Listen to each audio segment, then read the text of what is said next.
How are you all? My name's Taylor Alexander. I work at Pocket Radar. I handle the strategy and development for the company. And got a great panel of people up here with me today. We'll be talking about how you use in-game data and practice data, videos, and some of the tools that we have to help with recruiting and overall development with players. We've got a really great panel up here with us. It'll be more discussion-based. I'll have them introduce themselves, and then I'll tell you a little bit about what we're doing to frame up the context, and then I'm going to turn it over to them because you want to hear from them and not me. All right, so go ahead. My name is Erik Bakich, baseball coach, Clemson University. Been coaching for 20-something years, but have sat in that seat many times and learned as much as I could, so excited to be up here and share anything I possibly can. My name is Erik Lassiter. I'm the co-owner of Power Baseball and the director of membership for the Diamond Allegiance. Hey everybody, my name is Matt Gerber. I am the director of coaching and development for the Diamond Allegiance. Been a high school coach for about 15 years, and are excited to be up here talking to you guys today about our great game. Awesome, I appreciate it, guys. So just to frame up a little bit of what we're doing, if you can tell, we've got a bunch of guys from a bunch of different, levels, right? So we've got the college coach, travel ball coach. It's because our product is really universally used. We've got all the teams in the majors using them, and then kids down 12 years old that use the product. Hopefully many of you guys do as well. If you haven't stopped by, you can stop by the booth and see a little bit of what we're doing now. But we've shifted our overall product and really where we're headed in our direction. It's always been a point and shoot radar unit, so you can use it, see the number on the screen, and that was kind of it.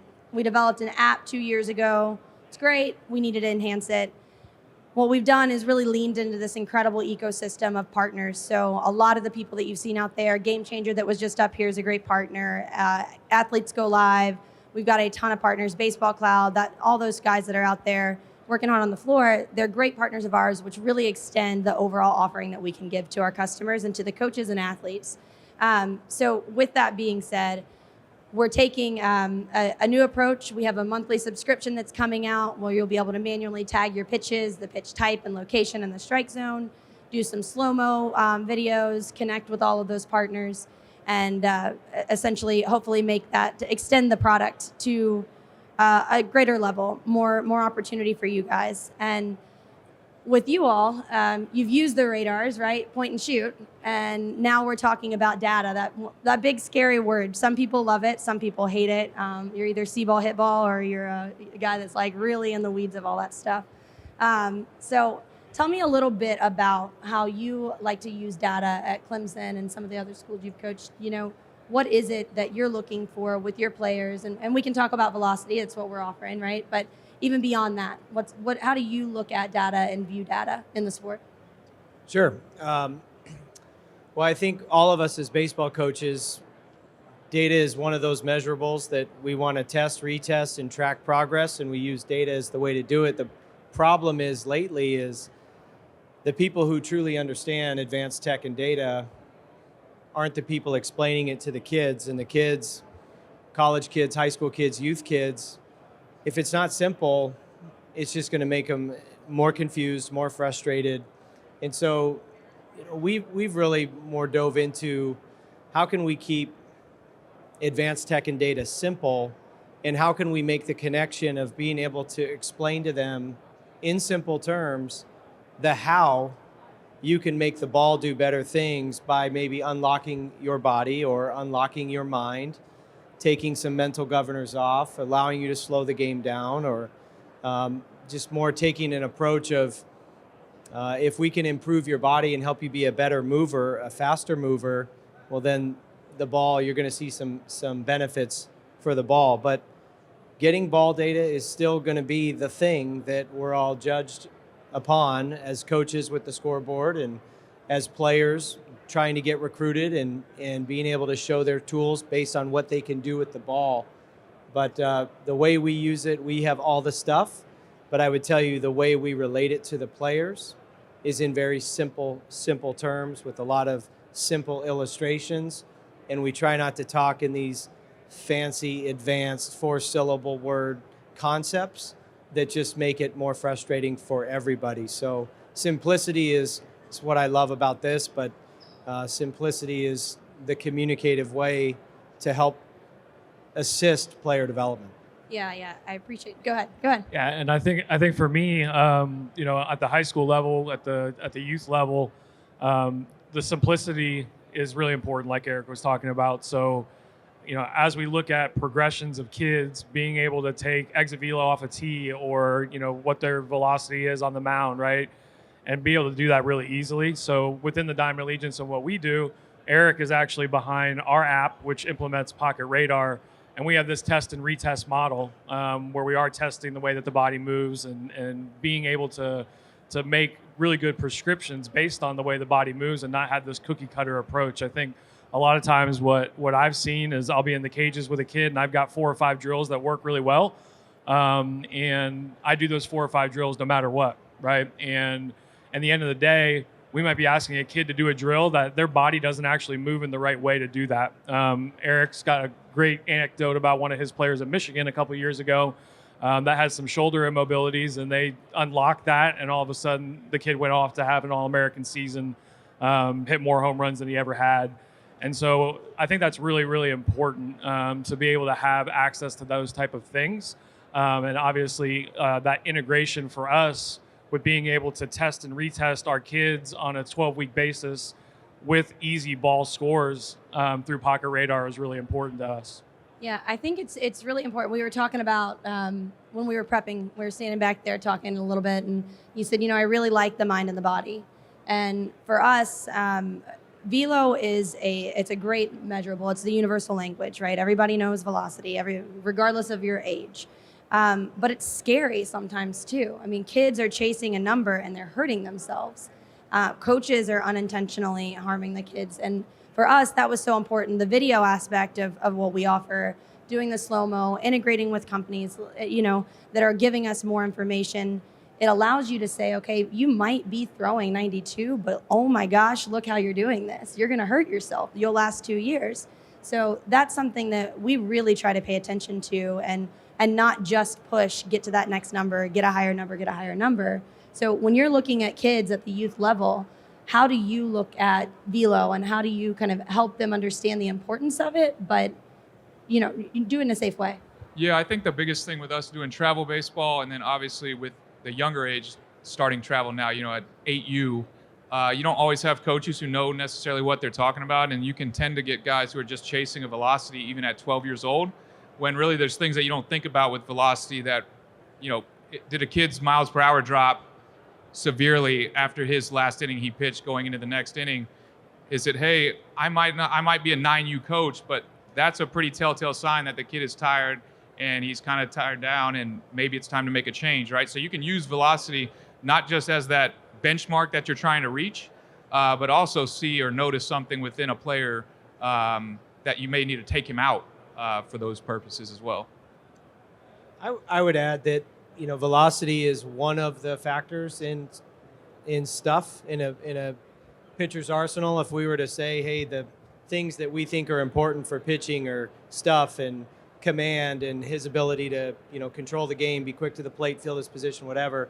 But if you look at stuff, how the velocity of the pitch, sure, is important, but the movement's important, the deception is important. Those factors, however you want to say, is important to you. What makes stuff, velocity seems to be the low-hanging fruit everybody chases, but at our level, it doesn't matter. And I would say you guys as well, or a lot of people, if you can't control it and you don't know where it's going, it's going to be tough to put you in a real game.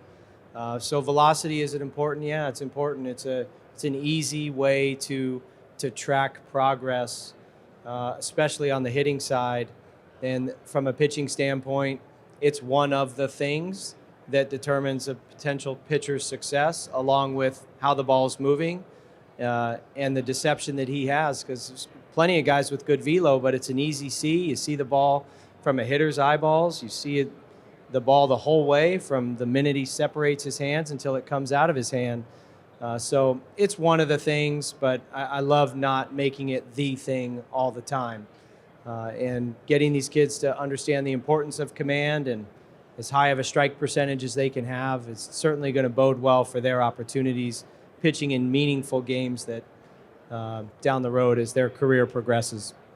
And that's really the approach that the brand is taking now too. Is you said velocity is one of the things.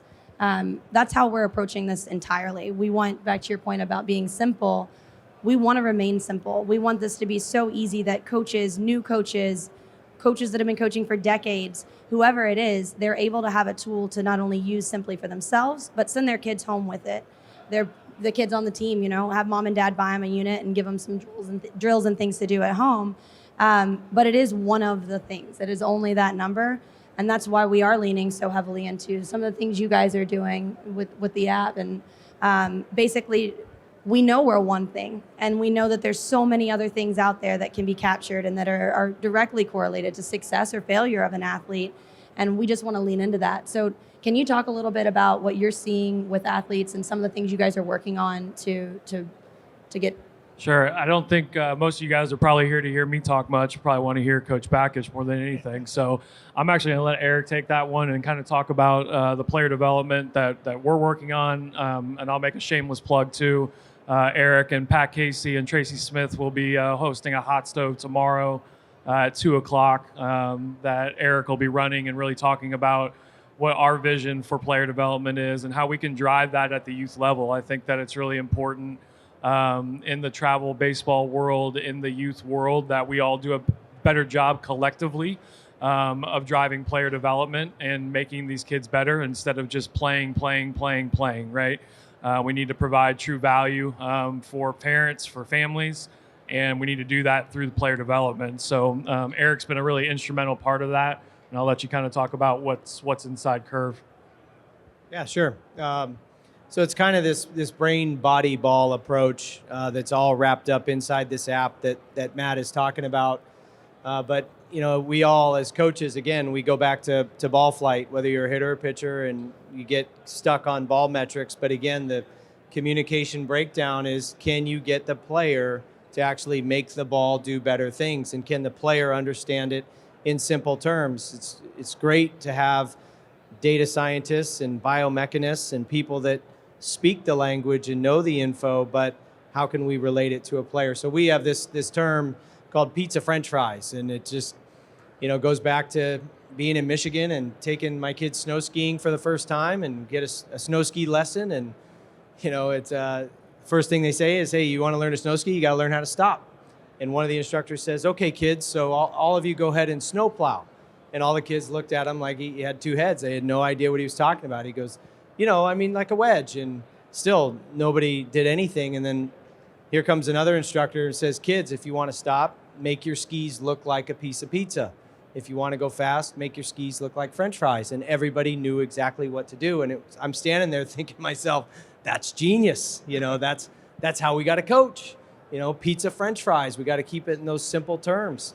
And so that was really kind of a light bulb moment. So everything that's an advanced concept inside of this app is very pizza French fries, and it's designed to be so that the players can reach some of these achievement levels that they want to progress and want to develop and want to improve, but they're doing it in a way that they're maybe getting some opportunities to train in different ways that they've done before. And again, this was, I'll just tell you a quick story. I was here at this convention when it was in Indianapolis in 2018. I spoke on the main stage about creating team offense.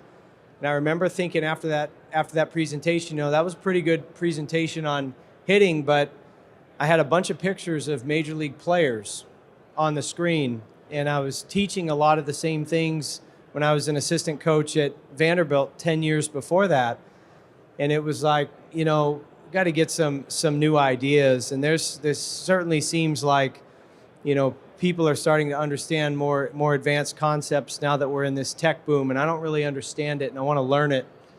And so a couple of people, like Jeff Albert, Doug Latta, they were very, very gracious to meet and talk. And, all this kind of led to an introduction at the Titleist Performance Institute, meeting Greg Rose and, getting some certifications there. And it was like, wow, why is the golf world so far ahead of baseball?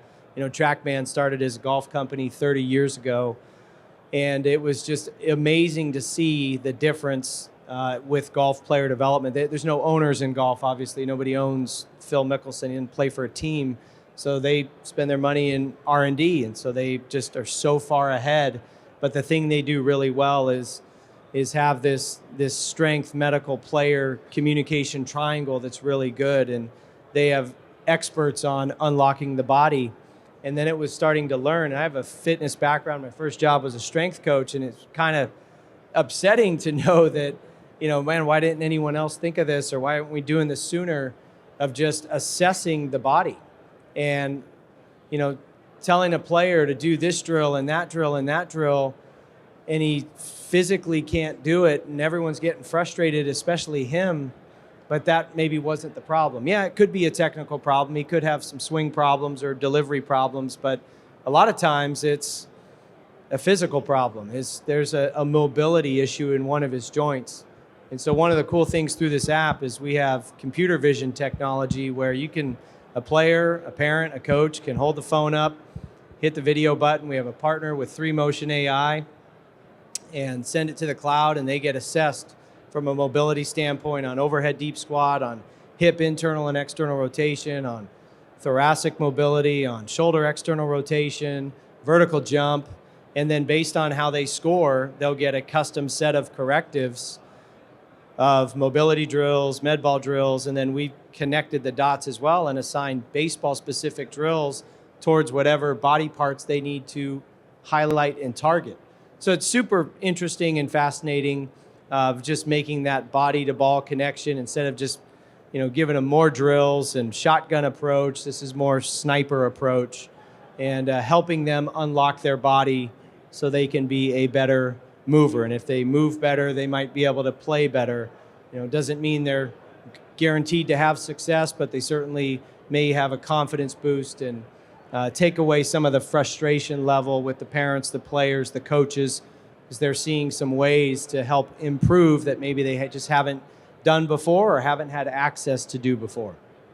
I think that's one of the great things about this is that I don't have a Titleist certification like Erik does. I don't know all the things that he does, but with this app and with partners like Pocket Radar, we're able to dumb it down a little bit to where they're getting the correctives. I can follow it. I can kind of learn as they're going with it as to why they're doing certain correctives.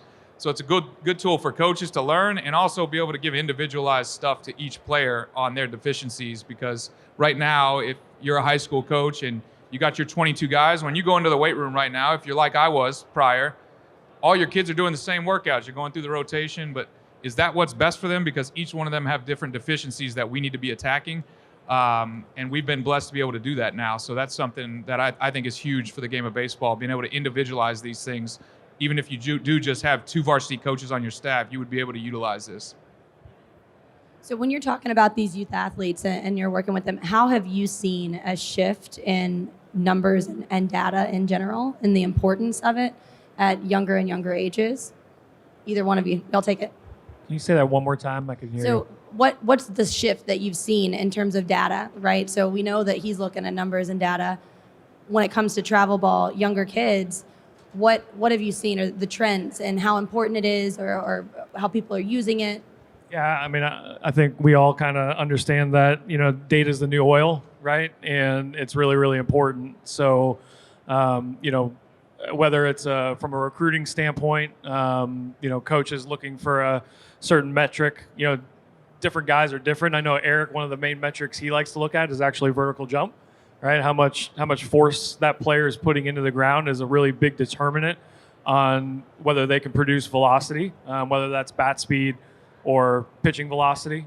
But obviously the basics, right? I mean, you're not going to recruit a shortstop that doesn't run a 6.6, right? And so for kids, being able to benchmark, and obviously there's always the outliers, right? There's always going to be that gamer, that really good player that doesn't meet the specific criteria. But I think we can all agree that as you move up in the game gets faster. And so if you're not moving fast enough, whether that means your arm's not moving fast enough, your bat's not moving fast enough, your feet, your glove, whatever it might be, you're not going to continue to move up the ladder, right? So I think that for kids, and we go back to the development of it, they're benchmarks, right? And I think there are things that kids need to understand, and also as you help those kids, obviously every kid's goal is to play professional baseball, to play college baseball, and being able to give true feedback to where they actually stand, I think is really important. I think in today's day and age, the percentages we all know, you're probably going to be a coach, not going to be playing in the big leagues, right? If you love this game, right? And I think the more that we can do a better job of giving that information to kids and parents and making sure that they understand where they fit in is really important. I think also as far as the travel coaches go, and even the high school coaches, right now, the coaches want this data. Data is the new oil, as Matt's saying. So how can we get that to them now? And with simple products and keeping it simple like Pocket Radar has with their velocity, and even the video board where you can slow-mo and do some of that stuff, as well as you being able to keep all your metrics in something like the app, and be able to just share that with a college coach when you might not necessarily know all the stuff they're looking for, but it's right there that you can get it to the college coach in no time. So I think that's a huge thing for us, right? It's really hard to get guys recruited right now, especially after COVID. We all know that. So the more data that we can have in our hands to give to these college coaches who know how to use it and determine what a player can do with that, I think the better off we are. Were you going to say something? You going to take anything? Yeah, sure. I would add that the question was about youth players, and when I think youth players, I think kids who haven't hit puberty. And I have a 13-year-old son and a 10-year-old son, so as a parent, I can speak to this. When coaches try to give mechanical coaching, a lot of times with young kids, it just slows them down. And you may train them to be more accurate, but they get slower at those young ages. Those kids are in speed windows where my coaching to my kids growing up has never been about mechanics. I'd give them a target. I'd tell them swing as hard as they could or move as fast as they could, in the middle of a swing or a pitch, and try to hit those particular targets and let their bodies organize them themselves. But in terms of strength development for these young kids, they haven't hit puberty. They're not lifting weights. They just need to have more birthdays, but it's super critical to get them to move fast and get them to train fast and get their bodies moving fast. That, especially my 13-year-old, that 12 to 14-year-old range, that's when they hit a growth spurt. Their bones grow first, their muscles are on tension, those connective tissue is on tension. That's when they got to move fast. That's when they really got to train fast. I mean, jumping and sprinting and things that, get their bodies moving as quickly as possible. And from a player development question for youth players, that would be my answer. Get them moving fast, get them training fast, maybe less on the mechanics, and get them moving as quick as they can. That would be a great solution, and kind of tying it back to that 2018 talk in Indianapolis with those major leaguers, on the screen. It's just not fair to compare our players to still action photos of major league players. We haven't assessed the major league players. We don't know how they can move. And if we're not assessing our own guys to determine how they can move, then trying to tell them to do something that Jose Altuve or Mike Trout, it's unfair to the kid. And that's where probably personally the biggest shift has come. Instead of comparing our players to those side-by-side videos of big leaguers or still action photos of big leaguers, it's now we're able to assess them, see where we can unlock their body and help them move better and help them unlock some of the ball flight potential that they're trying to create to make the ball do better things. You mentioned about how you use Pocket Radar to help kids get recruited and all of that. Could you talk a little bit about, on your end, what you're doing to help? We see this a lot with coaches. There's either those that are really bought in and wanting to do that, but don't know how, or they do. And you're clearly one that does. Yeah, so one of the big things we do is all of our bullpens at our tryouts, which we have, hundreds and hundreds of kids at. Every bullpen that they throw for us is live streamed if it's during the dead period where colleges can't attend. So now we're able to send them the video with the radar already up there and their velocity up there. And then the coaches that we send this to can also slow-mo it so they can check certain checkpoints that they might be looking for in specific pitchers or arm angles or things like that. So I think just gives the college coaches more stuff that they can get their hands on outside of just going and watching a travel game and seeing things in between that, whether it's just a bullpen before their start or little things that we can kind of add on to a college coach and show what they're great at. Those players, I think it really helps with, especially what's going on with the new pocket radar setup.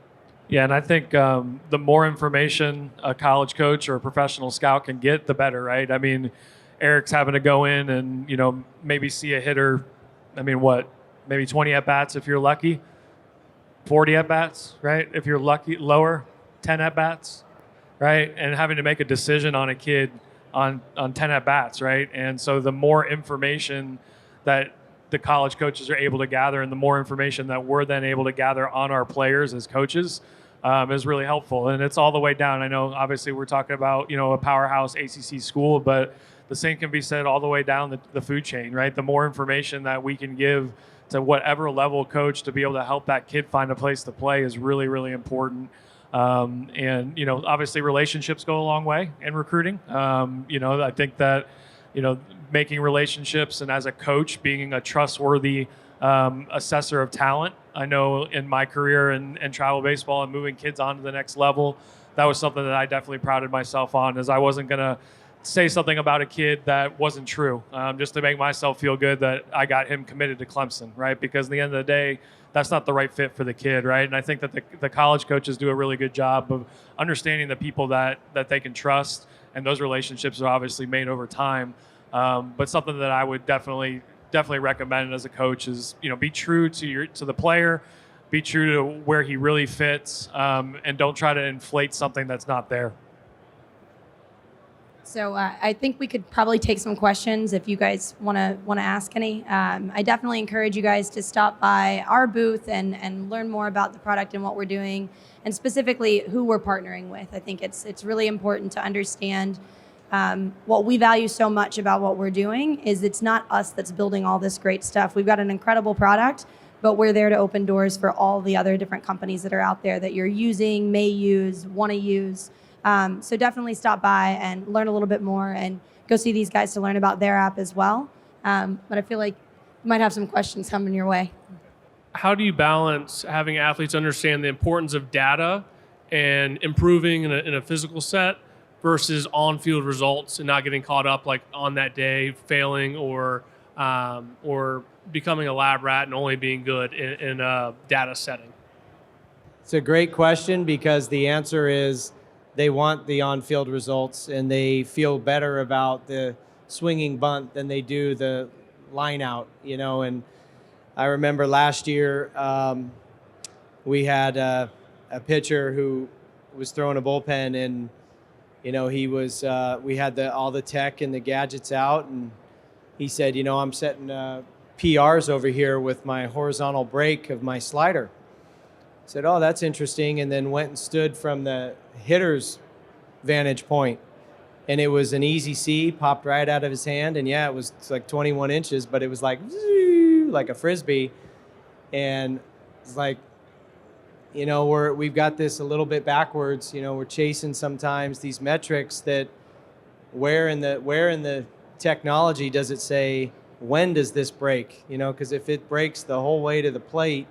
We'd all rather have it be, instead of 21 inches, be 8 inches, but be 8 inches late. And so I think kids, there's so much information at their fingertips that it's a very confusing time. We're in this tech boom. It was easier when it was, bigger, faster, stronger, the fitness revolution of the 90s, and then it was the Moneyball era. And now we're in the tech boom, and it's not going away. And the 3D motion capture and everything that's happening at these expansive, expensive, huge, but it's not always, more is not always better for these kids, and being able to keep it simple and have simple tools for them, get them committed to the right things like a hitter making hard contact, having quality at bats. And yeah, we're going to chase bat speed because there's no such thing as too much. And we want our pitchers to develop their stuff, and velo's an important tool in that, but command is going to dictate their opportunities to get in real games. So I think we'd have to do a great job as coaches of being able to take all this information and then simplify it into buckets that we feel are important to help the players of what's most important from a hitting standpoint, what's most important from a pitching standpoint, and then how can we help you train and create a development plan that's going to allow you to maximize that. If I could want to bring to your attention a young player who I think might be a good fit for your program, what kind of things do you want to see aside from like the data you've been talking about to show that he is an effective player? Because if I'm in New Jersey and you can't just come and see him, what can I send to you to make that process better? Yeah, that's a great question, because college coaches get inundated with emails all the time. And actually just gave a talk a couple of weeks ago, and the recommendation to all high school kids and high school coaches, when you do have that player and you do think he's a standout, take the thing that he does best and lead with that in the subject line or the first sentence of the email when you're reaching out to a college coach. A lot of college coaches, those emails just get forwarded to someone else, and the kid gets the camp invite, and he's not part of this email, gets emailed or gets letters, and obviously that's it's great, but it's not as important as getting on the phone with a coach if you're a recruit. But if you're a recruit and you're wanting to get on a phone with a coach and you're sending all these emails and not getting a response, well, I would say make sure that you are just leading with the thing that you do best, whatever you do best, whether it's your running speed or your the organization you play with, or you're a big physical kid, you're 6'3", just try to stand out to the college coach. And I would just try to make it as concise and direct, and hope that you can catch that guy's attention so that he either continues to read the email or clicks that link of the video that you attach to it. But nobody's watching 5-10 minute videos, 30-second clips, just the bullet points up top. And then if it's a fit, it's a fit, but keep it as to the point as possible would be my recommendation. Something we've heard too from a lot of great coaches is the video aspect in our app. Actually, this isn't a plug. This is just real life. Like over COVID, kids were getting recruited and getting scholarships because they were not being able to play, obviously, the game, but they were sending in videos from our app using the video feature that we have. And it's got that verified data right there, that velo. The coach can see their mechanics. I mean, it's not everything they need, right? Like we talked about, but there's so many different things. And through some of our partners too, those videos that Game Changer, Athletes Go Live, that's in-game video that you could log into Game Changer AGL and watch a live game, not have to travel up to New Jersey, see the video, see the velo, all the data that's in there. So I would suggest too, I'm not a coach, obviously, but we have heard and talked to so many, having that video and quick clips and the data that we're talking about with some of the partners that they're offering, utilizing that in those emails that you're suggesting to write. All right, thank you guys, I really appreciate it. Thank you very much.